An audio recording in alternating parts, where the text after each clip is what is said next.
Bismillahirrahmanirrahim. Assalamualaikum warahmatullahi wabarakatuh. Waalaikumsalam warahmatullahi wabarakatuh. Innal hamdalillah nahmaduhu wa nasta'inuhu wa nastaghfiruh wa na'udzu billahi min sururi anfusina wa min sayyiati a'malina wa may yahdihillahu fahuwal muhtad wa may yudlil falan tajida lahu waliyyan mursyida.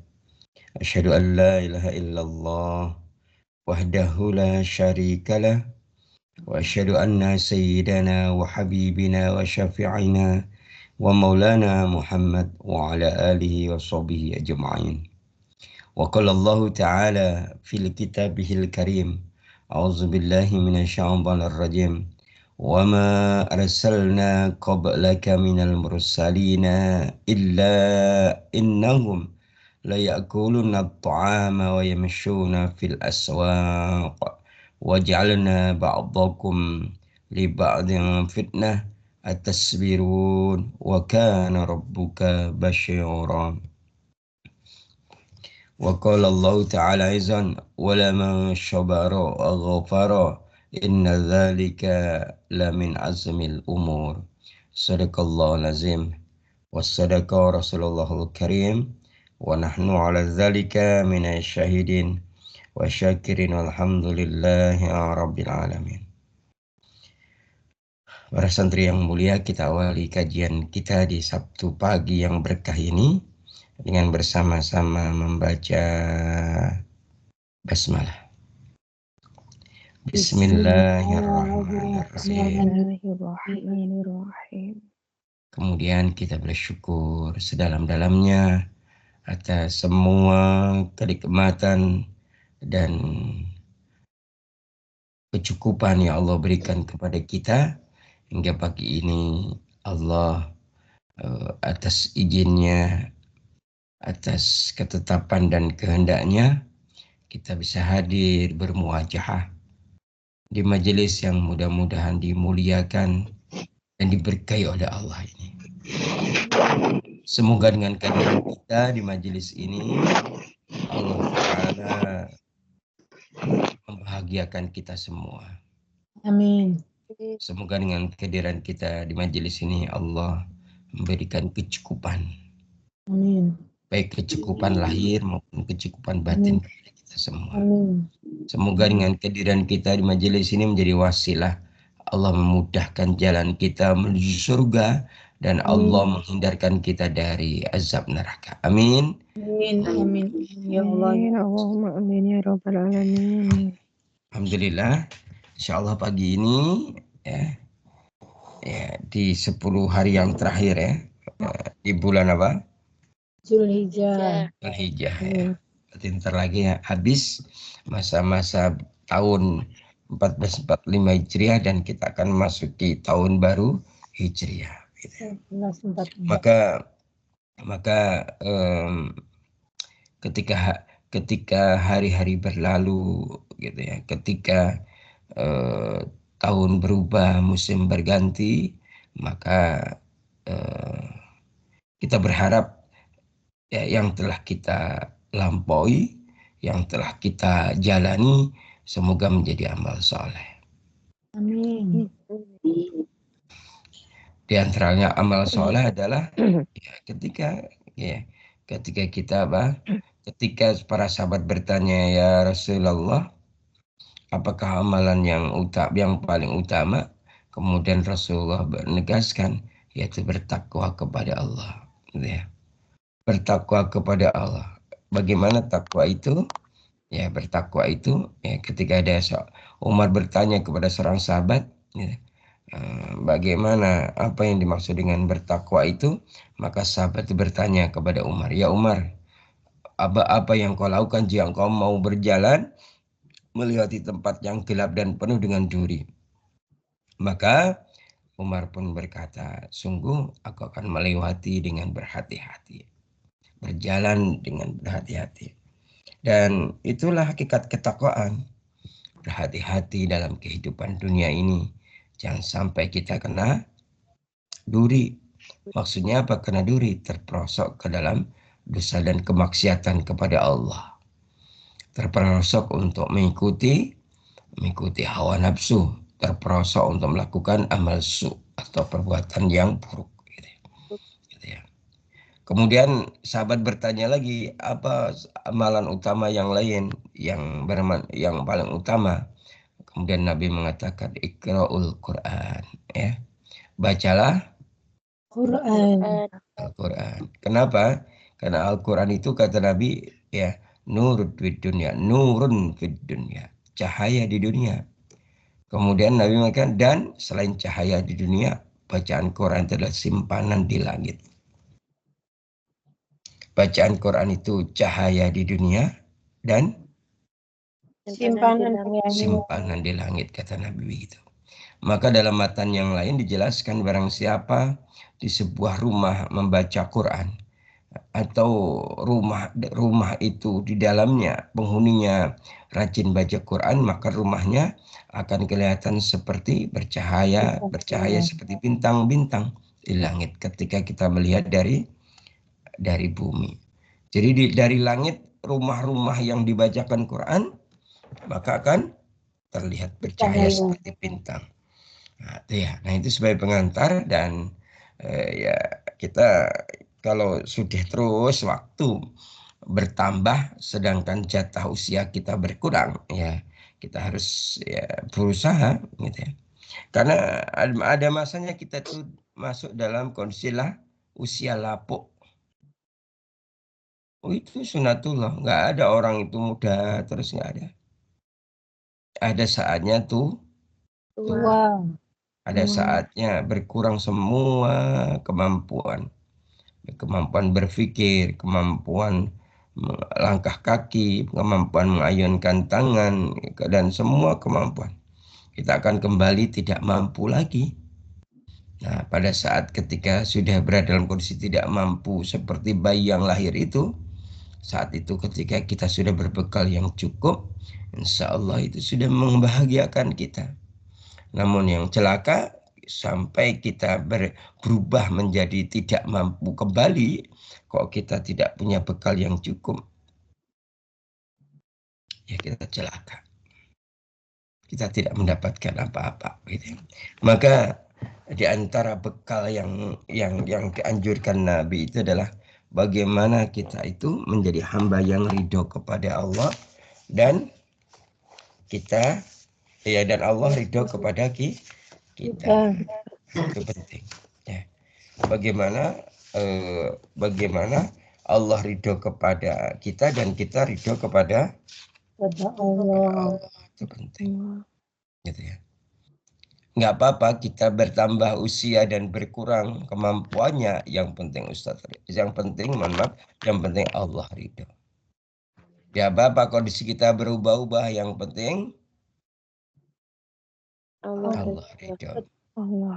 Ketika manusia nggak ridho, nggak apa-apa. Yang penting Allah ridho. Begitu. Sampai begitu. Gitu ya. Maka pada amalan yang keempat yang lalu, ya, amalan yang keempat, amalan ridho yang keempat, yaitu apa? Tidak bersedih hati, tidak menyesal ketika kita tidak terhadap apa yang luput dari tangan kita. Kita tidak bersedih hati terhadap apa yang tidak ada di tangan kita. Gitu ya. Sampai ada nasihat dalam kitab Futu Al-Ghaib, ya. Futu Al-Ghaib. Siapa yang menulis? Syekh Abdul Qadir Al-Jailani. Ya, masih ingat ya.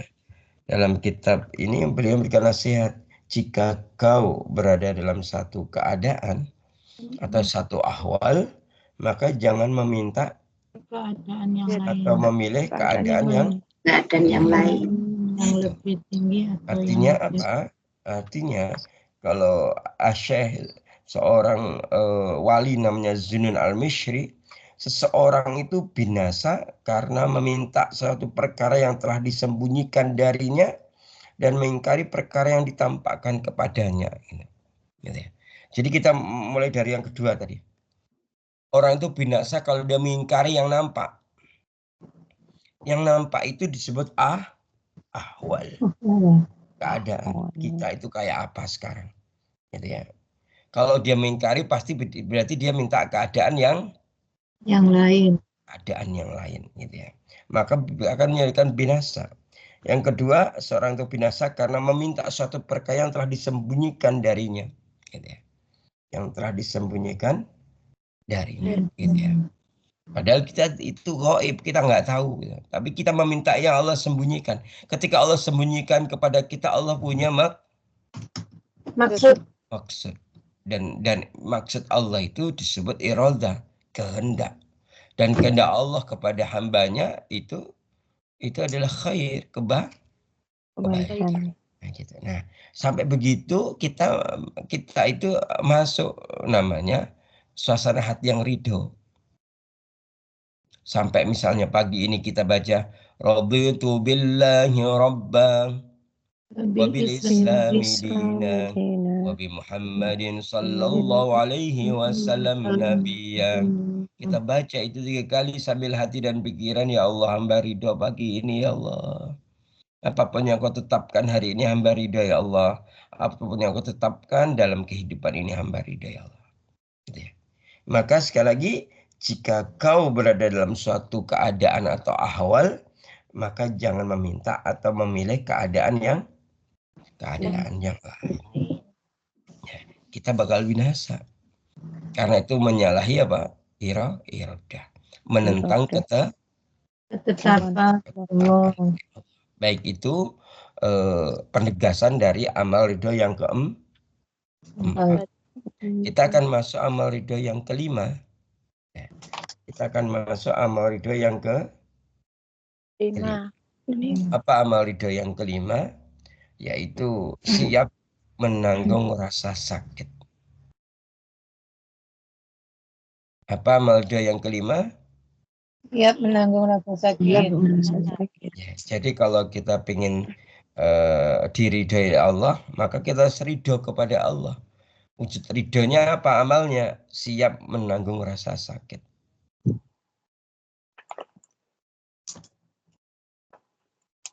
Siap menanggung rasa sakit. Nah, untuk membahas ini, para santri yang mulia, kita awali dari nasihatnya Syekh Abu Thalib Al-Makki. Ya, Syekh Abu Thalib. Ya, ini tinggalnya di Mekah. Asalnya dari Mekah, maka di Al-Makki. Ya, Syekh Abu Thalib Al-Makki. Beliau menulis kitab Qutul Qulub. Ya, Qutul Qulub. Ya, Qutul Qulub ya. Ya. Beliau menegaskan bahwa orang yang ridho kepada Allah akan bersikap penuh adab di hadapan Allah. Ia akan merasa malu untuk menentang di rumahnya atau menentang ketetapan-ketetapannya. Sang pemilik rumah akan melakukan apapun yang dikehendaki. Sang hakim akan menghukumi sesuai dengan kehendaknya. Dan seorang hamba mesti ridho terhadap keputusan tuannya.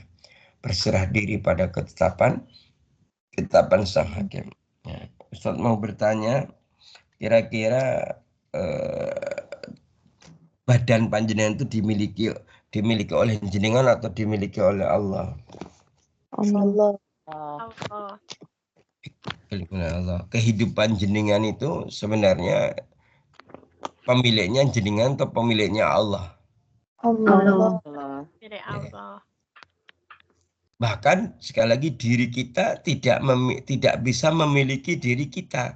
Diri kita tidak bisa memiliki kehidupan diri kita. Maka tentunya pasti diri kita akan diberlakukan sesuai dengan kehendak sang pemilik diri kita, yaitu Allah. Allah itu mau berkehendak apapun ya terserah Allah.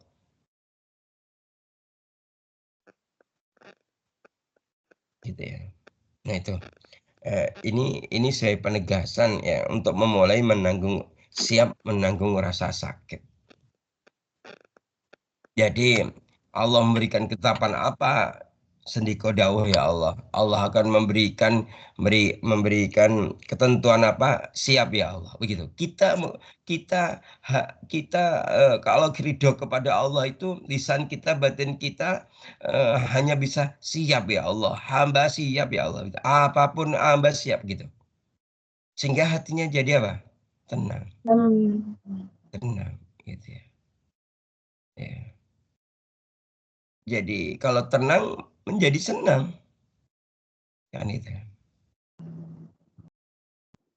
Gitu ya. Nah, kita akan memulai dalilnya. Pertama adalah dalil Qur'annya.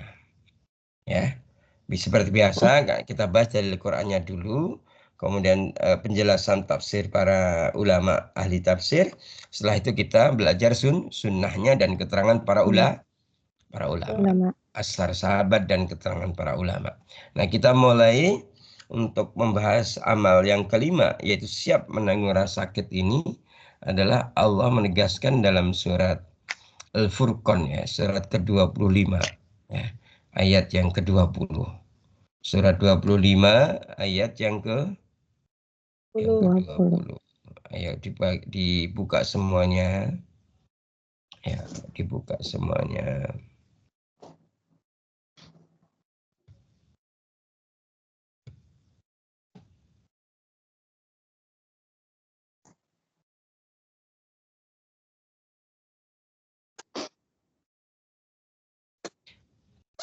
Kemudian salah satu membaca, yang lainnya menyimak. Ayo.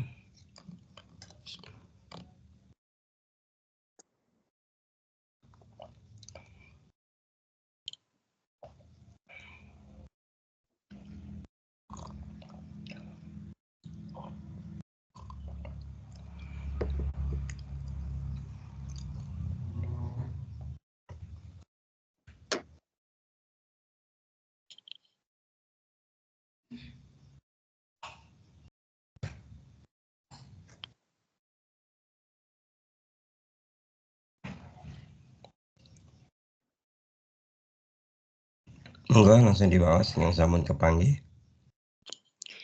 Bismillahirrahmanirrahim. A'udzu billahi minasyaitonir rajim. Bismillahirrahmanirrahim. Wa ma arsalna qablaka minal mursalina illa innahum la ya'kulun. Lanya betul panjang. Illa innahum la ya'kuluna ta'ama wa yamsuna fil as. Illa innahum la ya'kuluna ta'ama wa yamsuna fil aswaq. Wa ja'alna ba'dakum li ba'dhin fitnah. Atasbiruna wa kana rabbuka basira. Dan kami tidak mengutus rasul-rasul sebelummu Muhammad, melainkan mereka pasti memakan makanan dan berjalan di pasar-pasar. Dan kami jadikan sebagian kamu sebagai cobaan bagi sebagian yang lain. Maukah kamu bersabar dan Tuhanmu maha melihat. Allahumma arhamna bil Quran. Ya. Ayat ini terkait dengan pembahasan kita, yaitu siap menanggung rasa sakit.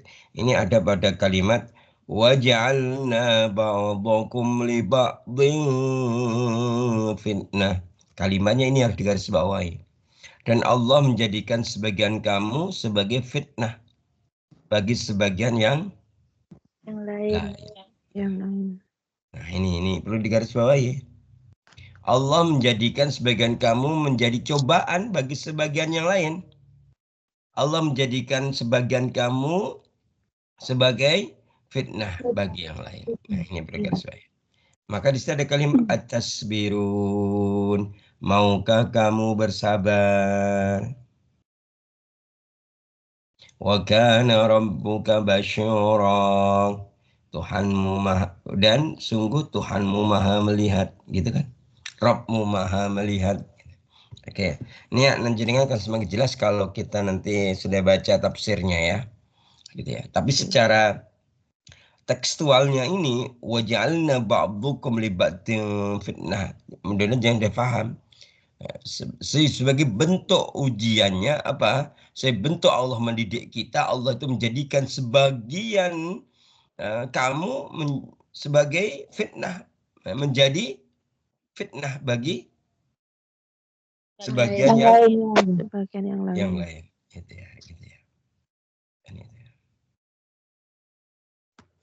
Jadi contoh nih, contoh sederhana dulu yang sekarang terjadi di negeri Syam. Di negeri mana? Syam. Ya, yang paling kelihatan sekarang kejadiannya di Palestina. Gitu ya. Allah menjadikan Israel menjadi fitnah bagi Palestina. Gitu ya. Gitu ya. Jenengan jangan beranggap bahwa jenengan jangan menganggap gini, bahasanya gini. Wah, kasihan ya orang Palestina ya dibunuhin sama Israel. Israel, Anatullah gitu kan ya. Gitu ya. Iya. Sebenarnya kebalik itu. Kasihan dirimu gitu, bukan kasihan Palestina. Kalau orang Palestina mudah mendapatkan surga, kamu kasihan deh lu gitu. Bagaimana caramu mendapatkan surga? Sulit. Tapi orang Palestina begitu mudah. Gitu ya. Gitu ya. Ketika Israel mengebom, mati 3.000. Hari itu lahir 6.000. Anak-anak Palestina gitu ya. Dan sebagainya. Ya. Kalau jenengan gimana dapat surganya? Adanya ba'dhakum li ba'din fitnah kelihatan di sana. Nanti itu kita bahas. Itu kan kalau itu kan konteksnya bangsa. Terus kelompok orang, kelompok hamba atau manusia. Nanti bagaimana dengan personalnya? Maka di situ ada kalimat atas birun gitu. Itu penawaran dan pertanyaan. Mau nggak kamu sabar gitu. Gitu. Atas birun gitu ya. Kalau ini penawaran. Walaupun ada ayat yang lain, Allah berfirman isbiru wasobiru. Kalau itu sudah apa perintah. Kalau ini menawarkan, terserah lo mau sabar apa enggak gitu ya. Gitu ya. Jangankan apa? Ya, kalau bahasnya jangankan apa? Ketika berhubungan dengan apa? Dengan lawan. Kalau lawan jelas. Kalau musuh pasti menyakiti, menjadi fitnah pasti gitu ya. Oh gitu ya. Kadang dengan teman setia, kadang dengan teman dekat itu aja kadang saling menyakiti ya. Betul atau betul? Wis runtung-runtung setahun, 2 tahun, 10 tahun. Main bareng, makan bareng, bahkan kalau beli baju bareng, warnanya juga sama, desainnya sama, gitu masih suka berantem. Kadang bisa berantem di depannya rukun, tapi nanti kalau nggak ada orangnya dirasani. Ya itu kayak gitu. Maka waja'alna ba'dakum li ba'din fitnah. Ini sudah sangat jelas gitu ya. Nah, oke baik. Kita perjelas lagi setelah kita membacakan 2 ayat berikutnya ya. Ya, yaitu dalil yang kedua adalah surat Asy-Syura ya. Surat apa? Asy-Syura. Surat yang ke-42 ayatnya 43. Ini Ustaz bacakan langsung. Bismillahirrahmanirrahim. وَلَمَنْ شَبَرَ وَغَفَرَ إِنَّ ذَلِكَ لَمِنْ عَزْمِ الْأُمُورِ. Tetapi orang yang bersabar dan sesungguhnya orang yang bersabar, wa ghafara dan mau memaafkan, sesungguhnya apa? Inna dzalika, sesungguhnya yang demikian itu lamin azmil umur, sebuah perkara yang agung. Orang yang bersabar kemudian mau memaafkan, Memaafkan. maka hal demikian itu adalah azmil umur, perkara yang agung. Dan itu perkara yang Agung. agung. Ya. Kemudian ayat yang ketiga ada dalam surat Al-Imran, yaitu ayat ke-134. Ini sudah sering dibaca oleh dan jahil para da'i, para mubalik, para penceramah pada saat halal bihalal biasanya. Ketika Allah Ta'ala berfirman, Bismillahirrahmanirrahim, Alladzina yunfikuna fis sarra'i wal dharra wal kaziminal ghaiza wal 'afina 'anil nas wallahu yuhibbul muhsinin. Dan orang-orang yang menginfakkan hartanya baik di kala lapang maupun di kala sempit. Wal kaziminal ghaid, dan orang-orang yang bisa menahan dan mengendalikan kemurkaan atau marahnya walaupun dia berkuasa untuk marah. Wal 'afina 'anil nas, dan orang-orang yang maafkan kesalahan orang lain.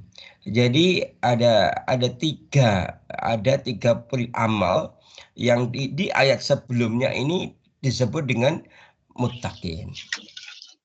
Orang yang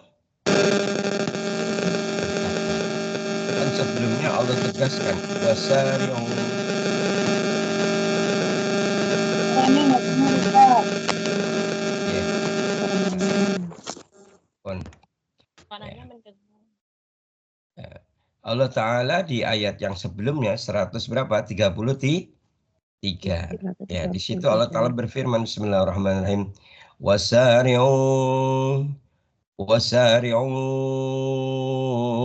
ila maghfiratin min rabbikum wa jannatin arduhas samawati wal ardu iddat lil muttaqin. Dan bersegeralah kalian kepada ampunan Tuhanmu dan kepada surganya seluas langit dan seluas bumi yang Allah sediakan untuk orang-orang yang bertakwa. Siapa orang yang bertakwa itu? Yang pertama, orang yang menginfakkan hartanya di jalan Allah baik dalam keadaan lapang maupun sempit.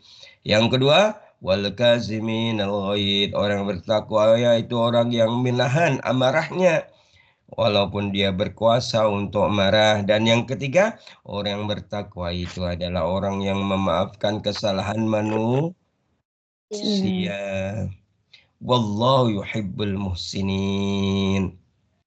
Dan Allah sangat mencintai muhsinin, orang yang berbuat baik. Siapa orang berbuat baik itu? Yang pertama menginfakkan dalam kala lapang maupun sempit. Yang kedua menahan amarah. Yang ketiga memaafkan orang lain. Itu adalah orang yang muhsinin. Ya, orang yang berbuat kebaikan. Dan muhsinin itu sangat dicintai oleh Allah. Nah, sekarang kita buka kitab tafsirnya ya. Kita buka. Pertama adalah kitab Hilyah Al-Auliya ya. Kitab apa? Hilia. Hilyah Al-Auliya. Jadi kan harus tahu ya. Nah, ini adalah Imam Al-Qushairi ya. Imam Al-Qushairi. Ya, kitab Hilyah Al-Auliya. Hilyah itu perhiasan, auliya itu para walinya Allah. Para kekasih Allah. Imam Qushairi dalam kitab ini menjelaskan dalam menafsirkan bahwa yang dimaksud dengan wal kaziminal ghaid, orang yang menahan amarah itu adalah mereka disukai karena bahwa mereka itu disukai oleh Allah. Orang yang menahan amarah ketika dia itu bisa berkuasa marah, maka dia disukai oleh Allah. Kenapa disukai oleh Allah? Karena melampaui apa? melampaui makhluk. Kalau umumnya pripun? Umumnya kalau orang itu disakiti dia akan marah, membalas menyakiti. Menyakiti. Apalagi orang kalau sufi. Tahu nggak sufi? Suka film India. Maka di film India itu cenderung adalah diajarkan balas dendam itu boleh dan penontonnya akan berpihak kepada yang balas dendam. Contoh ada orang yang bantai keluarganya, anaknya masih hidup, pasti anaknya nanti menjadi apa? Menjadi tokoh utama. Dia menjadi kuat dan kemudian dia akan balas. Nah, ayo ketahuan toh yang sufi. Dulu, sekarang nggak pernah lihat. Dulu Pas dulu. ya dulu tapi masih ingat terus dulu ceritanya bagaimana. Sambil ngomong dulu. Iya sampai hafal. Bintang artisnya sudah meninggal pun sekarang masih ingat siapa nama artisnya. Ya mungkin ini kaitannya dengan orang Sumatera nih. Bu Komar ini paling ingat adalah Tuan Takur. Kenapa? Karena dia apa? Tuan tanah. Karena di Sumatera itu banyak orang yang punya tanah banyak sekali ya. Sedangkan di Jawa tanahnya sempit. Indonesia tanah airku, tapi tanahnya dia cuma punya 9x10. Ini contohnya Ustadz loh ya. Ngasih contoh Ustadz. Wah itu tapi itu anugerah yang paling indah ya. 9x10 itu rumahnya Ustadz di perumahan ya. Jadi 10 lebarnya, lebar depan 10 ke belakangnya 9. Tapi itu rasanya luas gitu ya. Di sini tipenya 3. Alhamdulillah 36. Oh, 36. Oh ya berarti selalu bersyukur. Berarti di sini ya. Iya. Baik. Jadi gitu ya. Nah sekarang kita ini. Tadi Tuan Takur udah ya, sudah bangun ya. Bu Komar dibangun kah? Sudah Ustaz. Oh sudah ya. Jadi banyak orang Jawa yang imigrasi ke Sumatera menjadi Tuan Takur. Saya bukan Tuan Takur Ustaz. Saya kelahiran Sumatera. Iya. Begitu datang suruh buka tanah, kemudian dimiliki sama dia, ya gitu ya. Nah, Ustadz ingat sahabat ceritanya Ustadz Zulfirman. Ustadz Zulfirman itu punya kan menikah. Nah dia bapaknya istrinya itu sudah menetap di sana. Cuma dulu orang Jawa sudah sepuh, tapi tanahnya kebun sawitnya itu bukan puluhan lagi, ratusan hektar. Ditanya. Karena kalau zaman Ustaz, kalau di Tran itu dapatnya 5 hektar Ustaz, nebang sendiri. Iya, nah setelah itu dia bisa menebang sendiri, memperluas sendiri. Ya. Kayak itu kalau dulu Ustaz. Terus ada lagi program Tran itu Ustaz, sing boten betah niku namung diganti P6 aja, bisa dilanjutkan orang lain. Paling-paling saya numbas nih ibu niku namung 5,5 juta pun angsal 3 hektar Ustaz. 2 hektar. Oh. Berarti Ustadz bisa nitip ya untuk bikin pesantren di sana ya? Anu Ustaz, boten enten penduduk enten pondok pesantren sepi Ustaz di wingi kula wangsul niku. Enggak, nanti kita bikin pesantren di 5 hektar itu di harga 5 juta atau kita bangun. Nanti kita akan seluruh santri Cahayaku dan keluarganya tinggal di sana. Ini atau kita jadi bikin kampung santri. Ngaji Ustaz, itu berapa puluh tahun. Oh enggak apa-apa. Ya sudah nanti. Berapa puluh tahun yang lalu Ustaz? Oh ya enggak di Solo aja deh kayak gitu. Nanti nyari di Solo tanah ya. Nah gitu nanti kalau ini nanti biar panjenengan kalau misalnya ke Solo bisa menginap di mahatnya, itu pesantrennya. Oke, kembali ke soal. Jadi tadi itu di situ kembali ke soal gini. Jadi ada 3 dalil tadi. Yang pertama adalah tadi kaitannya dengan bahwa sungguhnya Allah menjadikan sebagian kamu menjadi fitnah bagi Yang lain. sebagian yang lain. Itu ya. Kemudian yang kedua, surat Asy-Syura ayat 43. Sungguhnya apa? Kalau tadi kemudian kalimat penjelasnya apa? Atas birun. Maukah kau bersabar? Gitu ya. Itu ya. Kemudian itu substansi yang dalil pertama Al-Furqan ayat 20. Nah, Asy-Syura ayat 43 adalah walaman sobaro wa ghafaro. Barang siapa yang kemudian bersabar dan mau maafkan, innadzalika lamin azmil umur. Kalau seorang itu mau bersabar dan maafkan, maka innadzalika lamin azmil. Itu adalah sebuah perkara yang agung, perkara yang utama, perkara yang besar. Kemudian ayat yang ketiga adalah tadi wal kaziminal ghaiza wal afina 'anin nas. Orang yang menahan amarahnya dan mau maafkan kesalahan manusia. Itu yang ketiga itu. Nah, jadi gini. Kadang ada kejadian gitu ya. Kalau orang Jawa bilang ujuk-ujuk, you know ujuk-ujuk. Tiba-tiba. Ya, kalau Surabaya yang moro-moro gitu ya.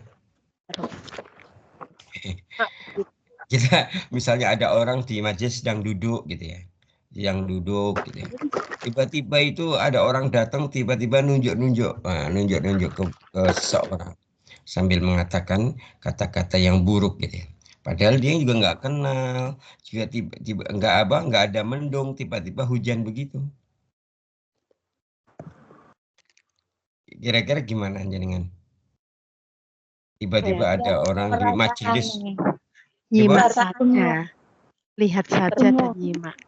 Tunggu. Lihat dan menyimak. Oke.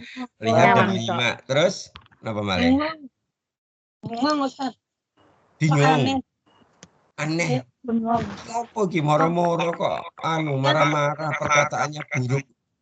Lah ya itu. Bengong kenapa kok marah-marah? Oh iya, iya. Kan bingung, bengong. Bengong. Iya. Ya, jadi bengong itu bengong itu perilaku bingung, tahu nggak? Sama ya. Aneh ya, aneh itu. Aneh ya, gitu ya. Jadi kita Aneh lagi tapi ngobrol sama teman-teman di majelis, enak-enak tiba-tiba datang langsung gitu sambil nunjuk-nunjuk. Nah, gitu ya. Nah, gitu ya. Bagi yang tidak ngaji, bagi yang tidak belajar ilmu Allah, pasti dia berpikir. Nah, ini berpikirnya adalah orang ini adalah orang yang tidak apa? Tidak waras. Iya. Ini iya. Ingat loh ya, tidak waras itu bukan berarti gila, enggak. Akalnya yang tidak waras. Tidak waras sama dengan tidak berpikir jernih. Oh, enggak ada apa moro-moro langsung bikin gitu toh. Itu kejadian-kejadian seperti itu. Maka seringkali ada kejadian begitu. Terus kemudian ada juga misalnya nggak tahu apa tiba-tiba ada yang SMS, tiba jelek-jelekin gitu kan. Itu ya. Wajalna, kalau kalimatnya apa tadi dalam Quran? Wajalna Al-Furqan 20 ba'dakum libatin fitnah. Jadi sekarang kalau jenengan sudah ngaji dari santri itu, kalau moro-moro nggak ada apa-apa, tiba-tiba ada SMS, ada yang ngomong depan publik dengan diri kita, jenengan dalam hati waja'alna. Langsung begitu ya. Waja'alna ba'dakum libatin fitnah. Begitu langsung gitu. Nanti lapang banget nih. Gitu ya. Gitu. Kemudian atas biru, sabar. Iya gitu ya.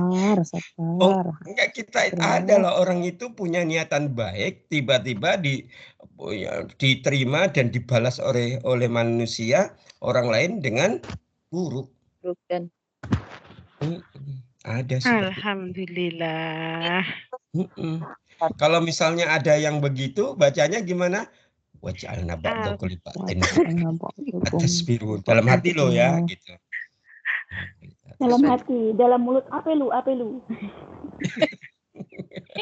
Loh, enggak, kalau dalam hati baca itu, mulutnya enggak mungkin bilang apa lo. Begitu ya. Oh, nantang gua lo, ayo. Wajah bani lo. Astagfirullah, ada apa ini? Gitu. Kan itu. Jadi waja'alna ba'dakum li ba'din fitnah. Itu terjadi untuk apa? Itu terjadi ketika apa? Ketika ya itu enggak ketika menjadi apa? Menjadi ketetapan. Namanya ahwal. Sebuah keadaan, satu keadaan gitu. Maka kalau kita itu berada dalam sebuah ahwal, keadaan tertentu, jangan minta keadaan yang lain. Tiba-tiba ada orang nyakiti kita gitu. Kita jangan berdoa kepada Allah, ya Allah, kok aku yang disakiti, kenapa enggak orang lain? Nah, itu minta ahwal yang lain. Gitu kan? Pasti malaikat dengar, emang gue pikirin gitu. Kita kajian nawar-nawar lu. Iya, emang lo siapa? Gitu ya. Malaikat aja nggak bisa nolak kalau Allah dikasih ketetapan, apalagi manusia. Perintah Allah aja lu langgar-langgar, sekarang lu nawar-nawar. Nah iya, bener tuh. Ya, itu dengar nggak itu suaminya Bu Marfuah itu? Sekarang ikut nggak Bu Marfuah? Ini kita sebelah pulau nih, lenggah. Nah, itu suruh senyum-senyum, jangan suka marah. Oh, nanti marah. Masya Allah, terima kasih Bapak sudah hadir ya, gitu. Jadi ketika ada kita itu ya kadang gitu ya, kadang kita ngomongnya aku itu sabar kok gitu ya. Maka Allah menguji, mendatangkan sebagian hambanya untuk menguji kita. Moro-moro kita disakiti. Nah, kita akan melihat kita itu sabar bener apa enggak pada saat itu, kan itu. Kan kesabaran itu dilihat pada refleks. Refleks itu respon terhadap apa? Terhadap keadaan yang muncul secara tiba-tiba. Tadi orang saya bilang moro-moro, orang ujuk-ujuk gitu.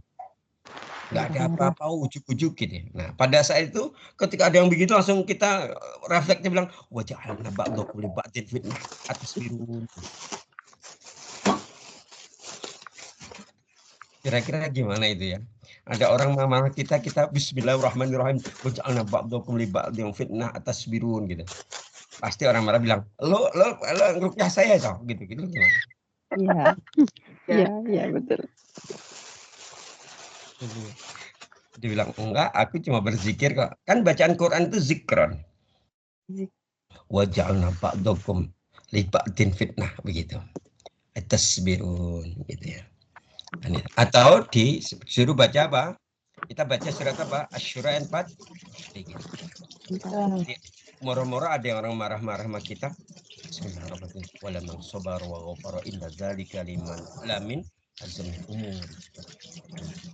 Orang yang bersabar dan maafkan, sesungguhnya perbuatan demikian itu termasuk perkara yang agung. Sabar memaafkan.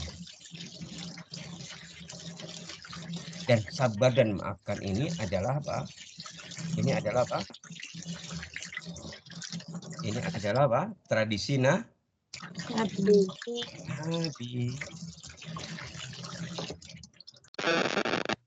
Ya, tradisi Nabi.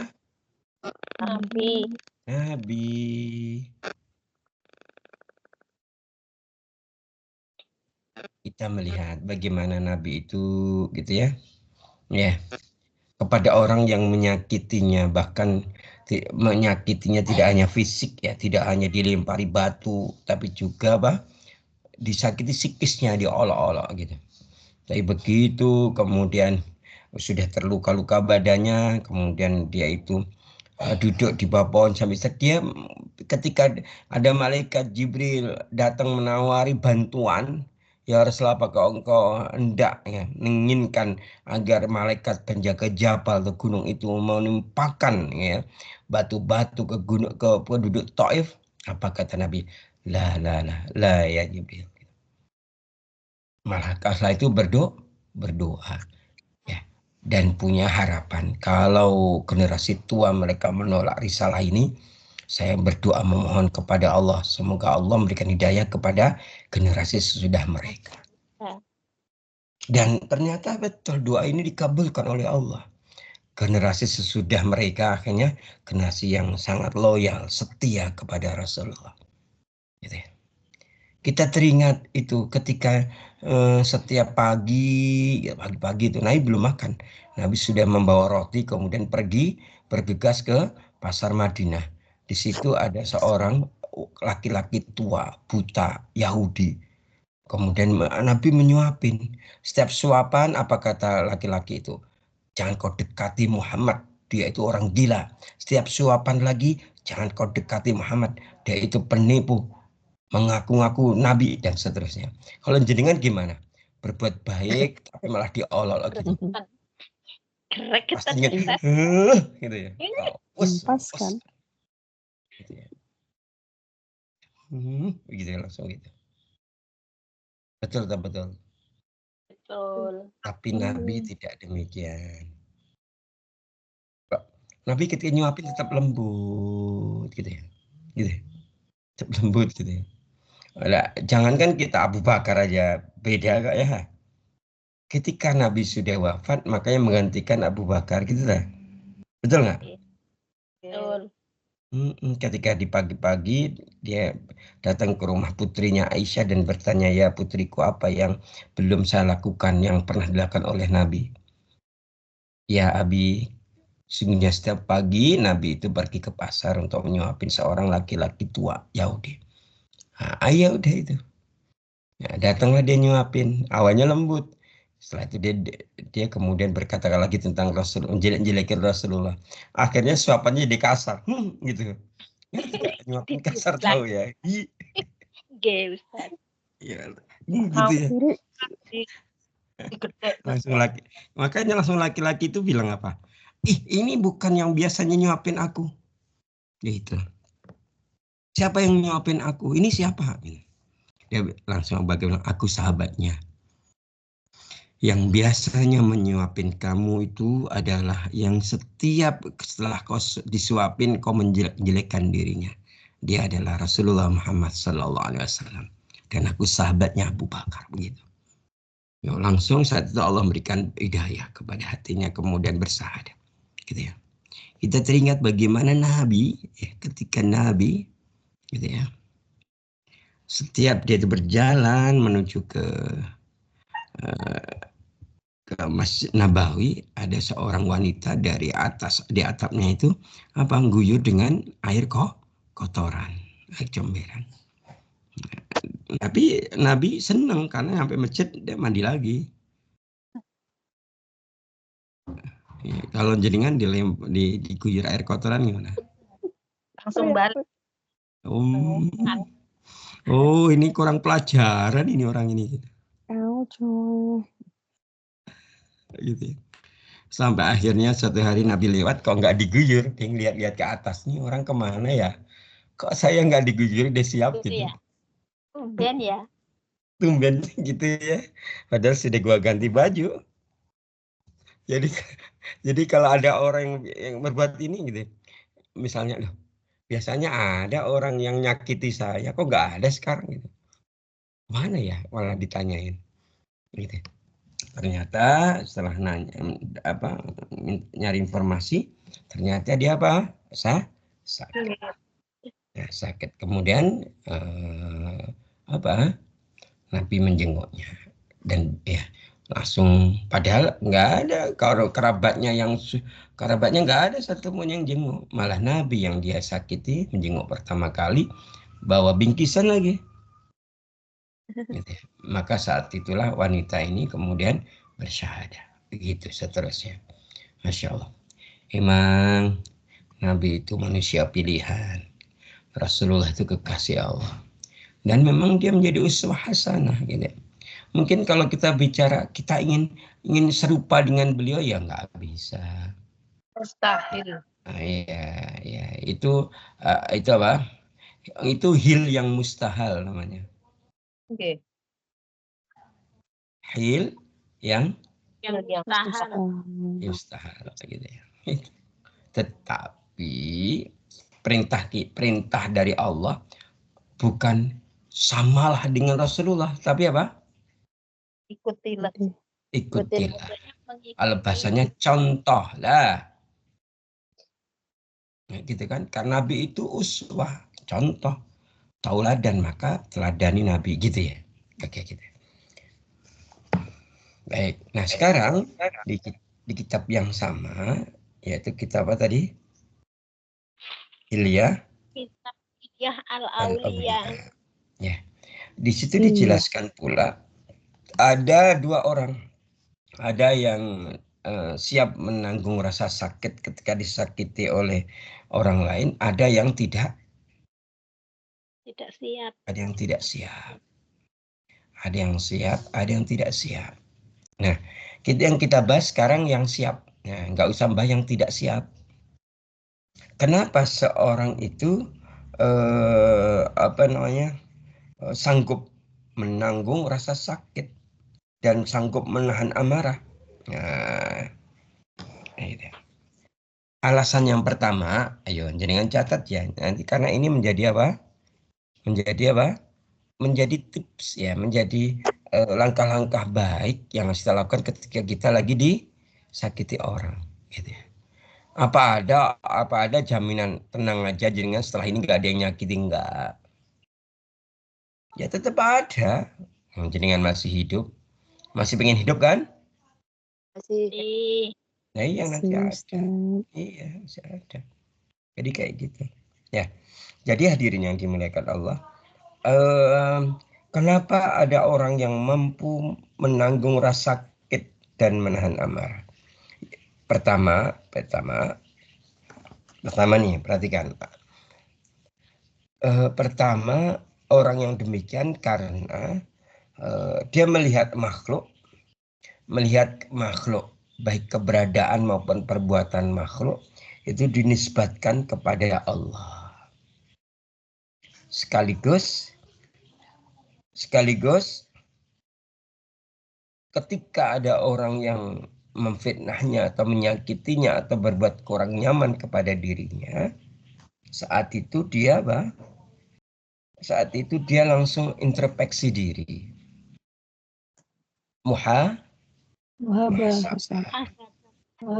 Jangan hari ini saya disakiti, mungkin dulu pernah menyakiti. Menyakiti seseorang, kemudian Allah mengingatkan kita dengan Allah mendatangkan orang yang lain. Gitu. Mungkin dalam hidup ini mungkin kita pernah sadar atau tidak sadar, ingat atau tidak ingat pernah nyakiti orang. Mungkin kita ngerasa nggak nyakiti, tapi ada orang yang merasa tersakiti. Hidup itu mah begitu. Maka kenapa seorang itu mampu menanggung rasa sakit dan amarah ketika disakiti orang lain, difitnah orang lain. Yang pertama apa? Karena dia melihat makhluk itu semua keadaan ahwal makhluk, keadaan makhluk dan perbuatannya itu dinisbatkan kepada Allah. Apa yang dimaksud? Tidak ada di muka bumi ini yang tidak berada dalam skenario Allah. Semua ada faktor kesengajaan Allah. Ketika Allah menginginkan seorang menyakiti kita, jangan-jangan Allah sedang menguji kesabaran kita. Allah sedang menguji kelembutan hati kita. Kayak gitu. Jadi nisbatkan kepada Allah yang terus dilanjutkan dengan apa? Muhasabah. Kenapa aku hari ini disakiti ya? Jangan-jangan aku pernah menyakiti seorang dalam keadaan sadar atau tidak sadar begitu. Akhirnya Allah mengkisaskan dengan mengirimkan orang lain sehingga apa? Allah hendak menghapus kesalahan kita dengan mengirimkan orang lain untuk menyakiti kita, gitu ya. Kalau sudah dikisas di hari ini kan nggak dapat balasan di yaumul akhir, kan itu toh? Itu menyebabkan seorang itu siap menanggung rasa Sakit. Itu yang berapa? Yang pertama. Pertama. Yang pertama. Nah, kemudian yang kedua. Yang kedua, kenapa seseorang itu mampu menanggung rasa sakit? Kenapa seseorang itu mampu menanggung Rasa sakit. rasa sakit ya. Nah, yang kedua ini namanya di kitab Risalah Al-Qusyairiyah. Risalah Al-Qusyairiyah. Nah, jadi masih sama kitabnya yang Al-Qusyairi. Tadi kan di Hilyah Al-Auliya, kalau sekarang Risalah Al-Qusyairiyah. Ya, gitu ya. Kenapa seorang itu siap menanggung rasa sakit dan mampu menahan amarahnya, kemudian bersabar dan memaafkan kesalahan manusia? Yang kedua adalah ini, karena hamba ini menyadari itu berarti diawali dengan memahami dan menyadari bahwa Allah mengetahui dan mengawasi. Allah mengetahui dan mengawasi ya, semua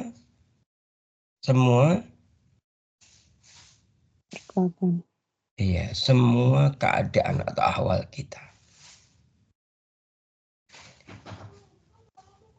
Kalau Allah mengetahui dan mengawasi keadaan diri kita, gitu ya.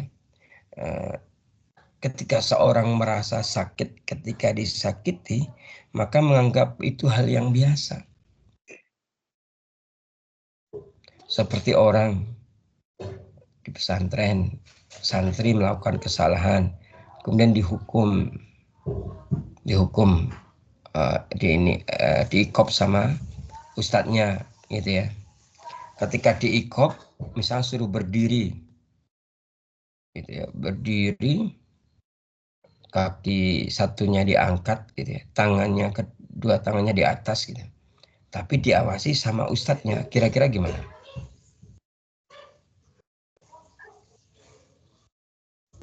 Ya, dianggap itu hal yang biasa, gitu ya. Jadi gitu. Jadi kenapa seorang itu bisa mampu menanggung rasa sakit, kemudian menahan amarah, setelah itu memaafkan, gitu ya. Yang kedua ini karena dia paham, menyadari Allah Maha mengetahui dan mengawasi ahwal kita, keadaan diri kita. Kalau Allah sudah melihat keadaan diri kita, kita itu kan enggak bakal sakit hati. Ini dalam apa? Dalam pengawasan Allah. Kenapa? Karena orang kalau paham sedang diawasi oleh Allah, maka keadaannya pasti baik. Allah itu enggak bakal menzalimi hambanya. Saat itu, maksudnya ketika kita sabar, ya isbir wasobir, sabar dan kuatkan kesabaran. Allah lihat ini, Allah sedang melihat ini, maka dia bersabar, maka akan berikan balasan yang sempurna. Allah akan berikan apa? Balasan yang sempurna. Balasan yang sempurna. Ya.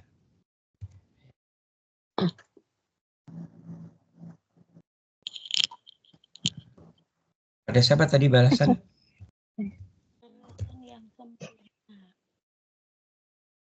Balasan kepada orang yang sabar. Ya.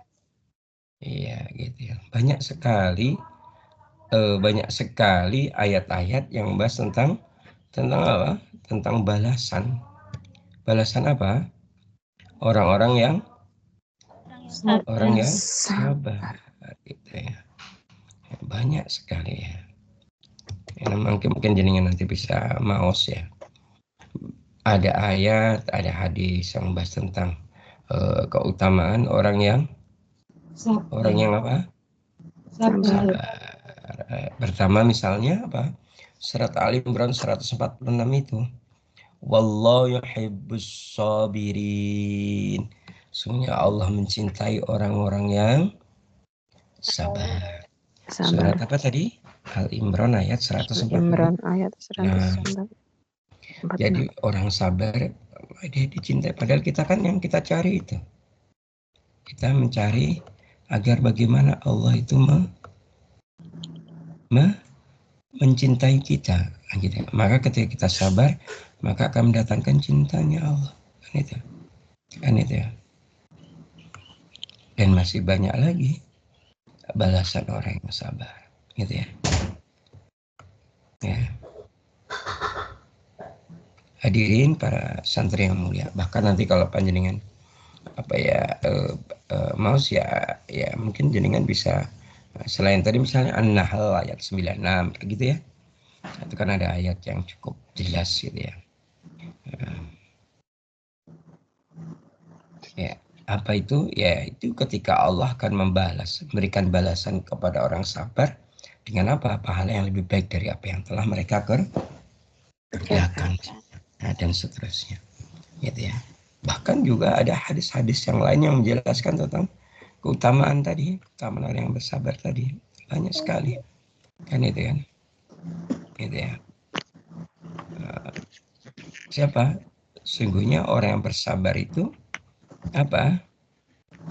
akan berjumpa dengan Nabi. Nah, itu di kitab Fathul Bari ya. Di kitab Fathul Bari itu hadis Bukhari gitu ya. Sungguhnya orang yang sabar itu ada kalimat fasbiru, maka bersabarlah hatta talqani alal haud, ya, bersabarlah hingga kalian berjumpa denganku, kata Nabi, di telaga al-haud. Telaga al-haud itu mana? Salah satu telaga yang ada di surga. Gitu. Banyaklah sampai ada hadis bahwa orang yang sabar itu yang berhak mendapatkan surga. Kali gitu ya. Sampai kepada orang yang sabar itu mendapatkan taufik dari Allah. Orang yang sabar itu berhak mendapatkan hadiah. Bahkan orang sabar itu bisa mencegah dari kemungkaran. Hadisnya banyak yang bahas tentang hal itu. Gitu ya. Maka hadirin yang dimuliakan Allah, ini menjadi penting bagi kita, gitu. Nah, gitu ya. Baik, itu yang kedua ya.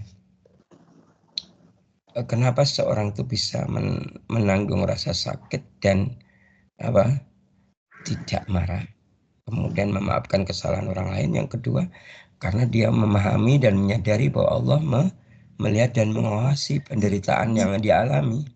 Rasa sakit yang dialami itu dia itu yakin yang dilihat oleh Allah, sehingga rasa sakit itu dianggap hal yang biasa. Kemudian yang ketiga, kenapa seorang itu mampu menahan sakit? Yang ketiga karena apa? Karena dia memahami bahwa ada sungguh standar hukum manusia dan standar hukumnya Allah itu berbeda. Kalau standar hukum manusia tadi di sufi tadi, kalau disakiti maka membalas. Itu standar hukum manusia. Tetapi kalau standar hukumnya Allah itu ini bahwa ketika kita itu bersabar dan memaafkan, itu standarnya itu adalah derajat kesucian, derajat yang tinggi, ya. Derajat kesucian dan derajat tinggi. Itu yang keberapa? 3. Kemudian yang keempat, ya ada 5 ya. Ya kita selesaikan, 2 lagi. Kenapa seorang itu bisa menahan rasa sakit? Ya, menahan rasa sakit, kemudian dan tidak marah dan mampu memaafkan kesalahan orang lain. Nah, ini yang keempat dan kelima ada di Lataiful Ma'arif. Mohon maaf, ada di Lataif al-Irsyad. Di kitab apa yang keempat? Yang untuk 4 dan 5? Ustaz ambil dari kitab apa tadi? Sebentar. Tulisan Arabnya kecil sekali. Lataif al-Irsal. Surat, mohon maaf, kitab Lataif al-Isyarah. Al-Isyarat atau al-Isyarah. Itu ya. Nah, yang keempat dan kelima ambil dari situ ya. Yang keempat, kenapa seorang itu mampu menahan rasa sakit dan amarah? Ya, kenapa? Karena ini ya. Karena dia hamba ini mampu merasakan kehadiran Allah dalam setiap keadaannya. Artinya dalam setiap keadaan gitu ya, itu selalu berada dalam irodah dan dijadikan oleh Allah kan itu. Sesuatu itu terjadi karena berdasarkan kun fayakunnya Allah. kun kayak ini gitu ya. Ini enggak terjadi kalau tidak berdasarkan kun fayakunnya Allah. Itu yang keempat. Ya. Itu sedangkan yang terakhir adalah kenapa manusia itu mampu ya. Kenapa? Karena hamba itu ya mengembalikan seluruh kehidupannya kepada ketetapan hukumnya Allah. Jadi misalnya dalam ahwal apapun, dalam keadaan apapun, dia kembalikan kepada bagaimana Quran menjelaskan ini, bagaimana sunnah menjelaskan hal ini. Disitulah kemudian Allah akan memuliakan mereka dengan keredoannya yang lembut. Dan mereka akan mendapatkan apa? Kasih sayang tercinta dari Allah Ta'ala. Jadi yang kelima terakhir itu, kenapa seorang itu bisa menanggung rasa sakit, tidak marah dan maafkan? Karena dia itu mengembalikan semua yang terjadi, semua ahwalnya kepada ketetapan hukumnya Allah. Dikembalikan kepada Quran dan Sunnah. Dengan demikian dia meyakini Allah memuliakan mereka dengan keridhoannya yang lembut, dan kemudian mereka pun akan mendapatkan cinta dan kasih sayang dari Allah Ta'ala. Baik para santri yang mulia, nanti dicamkan ya baik beberapa penjelasan beberapa dalil ya, beberapa syariat dan penjelasan dari para ulama ini. Semoga Allah menjadikan kita sebagai hamba yang sabar, lembut gitu ya. Dan siap menghadapi ahwal apapun gitu ya. Afwan Ustaz, Ya, gimana? boleh bertanya, tadi yang di awal disebutkan dalam Al-Quran ada 3 surat. Nah, itu yang pertama seperti Al-Furqan ayat 20, kemudian Asyura ayat 43. Nah, yang ketiga itu surat apa Ustaz tadi? Al-Imran ayat 134. 134. Terima kasih. Oke, baik. Mungkin demikian, sudah 1 jam lewat 8 menit. Jenengan kok mendel mawon lah lewat. Asik. Ada Ustaz. Telat komplain. Ustaz telat, dia Dikomplain. Iya dikomplain. Nah, jamnya lewat. Iya, Mas. Mawon. Yang bisa Ustaz sampaikan, semoga ada manfaatnya buat diri Ustaz, keluarga dan panjenengan semuanya ya. Jadi itulah, ternyata kejadian-kejadian hari ini, kejadian dalam kehidupan kita itu semua termaktub, ada syariatnya, ada inilah ada dalilnya ternyata gitu. Ada dalilnya. Nah, itu hanya bisa kita pakai kalau kita ngaji. Maka kan hidup ini kan memang tidak mudah, betul nggak? Maka yang kuat dilakoni, yang ora kuat ditinggal ngaji. Ya. Iya, ada di ya pun makaten monggo kita akhiri kanthi wawasan hamdalah saha doa kafaratul majelis. Alhamdulillah. Alhamdulillahirrahmanirrahim. Subhanaka Allahumma wa Subhanakallahumma bihamdika asyhadu an la ilaha illa anta astaghfiruka wa atubu ilaik. Wa'afu minkum fastabiqul khairat bilaisa bil haq. Assalamualaikum warahmatullahi wabarakatuh. Waalaikumsalam. Warahmatullahi Warahmatullahi wabarakatuh. wabarakatuh. Terima kasih Ustaz. Atas waktu dan ilmunya Ustaz. Semoga berkah. Sehat selalu Amin. bersama keluarga. Amin amin matur suwun wa iyyakum. Ustaz undur diri rumiyin ya. Apa dan batin Ibu Stoyo, selamat melanjutkan aktivitas. Wassalamualaikum warahmatullahi wabarakatuh. Maaf lahir batin sedaya. Turun Quran. Semoga masih dapat kebahagiaan Quran. Amin.